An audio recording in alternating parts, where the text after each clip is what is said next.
Welcome to Film and TV Now, the film and TV show giving you all the top news and views that you need to know.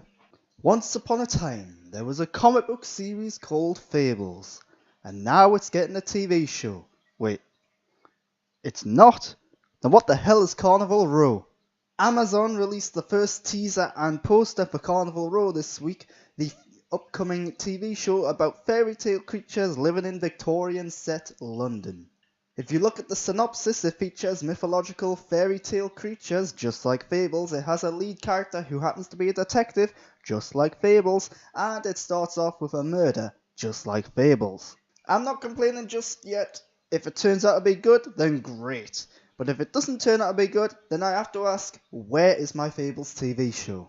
How does a card game translate to a TV show? Well, we're going to find out, because we've had some bizarre adaptations in the past, and now Magic the Gathering, the card game, is becoming a TV show on Netflix. But rest assured, if you're a little dubious so far, because Anthony and Joe Russo, two of the top directors working in the industry today, are attached and working on this show. Courtesy of Joe Otteson at Variety, the Russos will oversee the creation of an all-new storyline and expand on the story of the Planeswalkers, the magic-wielding heroes and villains of the series. Okay, cool, it's a card game becoming a TV show. Some people will probably be really eager and anticipated for this. I'll just be sitting over here playing Snap and Solitaire waiting for them to be adapted. Let's go rekindle an old rivalry. Hell, I don't know much about cars, this could still be a rivalry ongoing today. We got the first trailer this week for Ford v Ferrari, James Mangold's new film starring Christian Bale and Matt Damon. Not much to say here, it looks great. I actually really am quite interested in this, and it's screeching and scraping and speeding into cinemas this November. And sticking with the racing theme, we got the new space race drama trailer from Apple. Yes, Apple's first TV show for all mankind this week. Like I said, it's about the space race, only this one's in an alternative reality where the Russians won the race. It looks okay. There are familiar faces like Joel Kinnaman and Colin Feore in there, and Ronald D. Moore is attached as the creator of the show, but it doesn't look all that riveting, and it is another streaming service, so I don't know if I'm going to be coughing up some cash just to watch this. Dinosaurs are coming back to TV screens everywhere.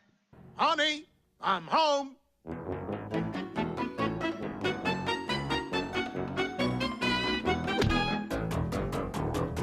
No, not those dinosaurs. I'm on about the dinosaurs of Jurassic World, because Netflix is making a Jurassic World TV show.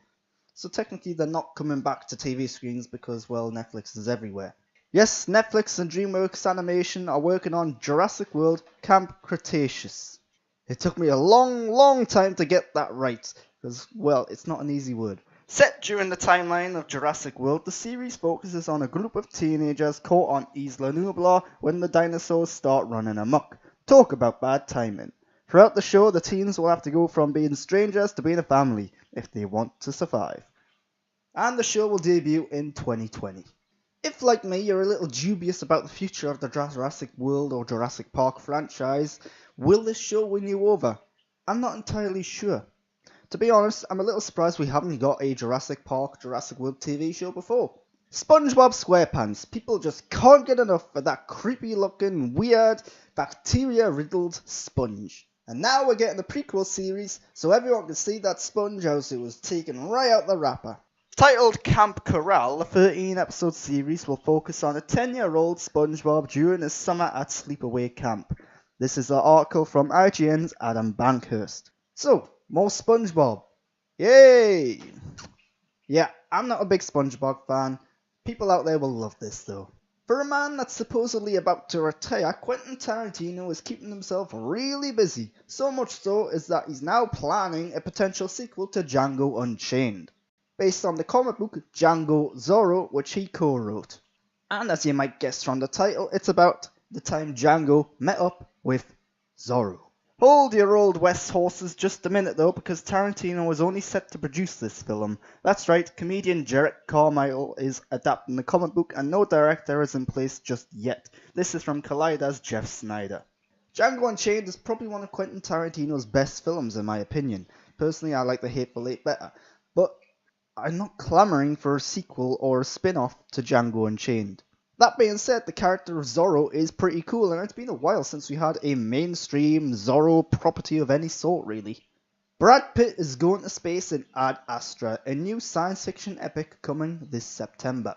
It looks cool, but it also looks like Gravity, First Man and Interstellar, and a plethora of other science fiction movies. What's this one going to do a little differently? Those are all great movies to be compared to, but this trailer kind of failed to lift off and blow my mind. There's also the fact that I hadn't even heard of this film until the trailer was released this week, so I have a feeling that when this comes out in cinemas it might just be adrift and get lost in space. The Da Vinci Code and Angels and Demons are getting a prequel TV show, based on the book that was released after them, and that's based after them, and also based before Inferno and Origin, one of which has already gotten a film adaptation. It's really weird how they've adapted these. Yeah, I don't know why they're not adapting these in the correct order. I don't know why they're jumping from one to the other. And hell, there's an argument why are they adapting these books to begin with, because they're not that good. I did, however, like Angels and Demons. The book, that is.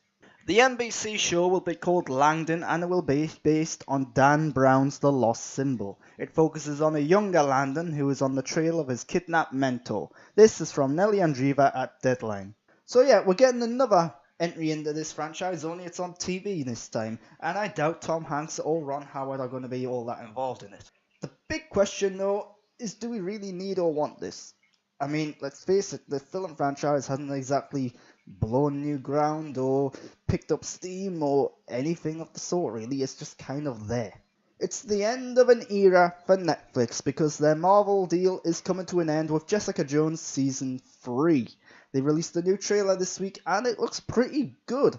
Although, it should be noted, Season 2 looked pretty good as well, and that turned out to be pretty disappointing. Like I give a shit what other people think. This is the last Marvel Netflix show, so hopefully things wrap up a little nicely. It would also be nice if they got some sort of closure for Luke Cage, Iron Fist, Daredevil, and The Punisher, but I don't think that's going to happen. Well, that's all the news this week, so you've been watching Film and TV Now. I hope you've enjoyed it. If you have, I'd appreciate it if you gave me a thumbs up, and most importantly, subscribe to this channel.